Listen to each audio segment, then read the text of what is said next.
La mère apprit que Kingo travaillait pour des criminels. Elle se mit à se frapper la poitrine sans arrêt. Kingo, en voyant l'état de sa mère, s'excusa sans cesse. La mère, le voyant ainsi, eut le cœur brisé et choisit de lui pardonner.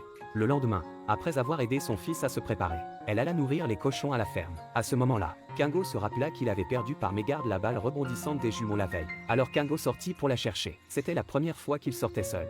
Mais il ne parvint pas à la retrouver. C'est alors que la mauvaise mère remarqua aussi la disparition de son fils.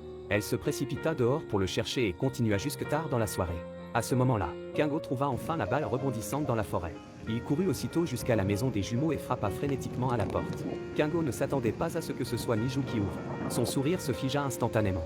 Pendant ce temps, Ayung allait bientôt se marier. Ce jour-là, son père l'appela soudain dans son bureau. Sur l'ordinateur passait une vidéo de son fiancé. Le père dit que Kingo avait eu un enfant avec une autre femme. Et que, pour pouvoir épouser Ayung, il les avait abandonnés. Ayung, voyant Kingo pousser une voiture dans la rivière, fut pétrifiée de peur. Elle avait du mal à y croire et demanda que si Kingo avait vraiment tué quelqu'un, pourquoi son père n'avait pas alerté la police. Le vieux Wu expliqua à sa fille que Kingo avait découvert que la mort de son père, 30 ans plus tôt, avait un lien avec lui.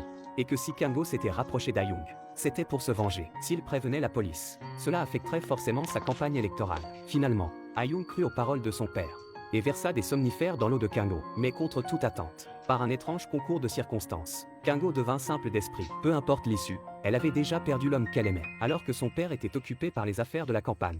Ayung, ivre, rentra chez elle. Le père fit aussitôt signe à la domestique de la raccompagner dans sa chambre.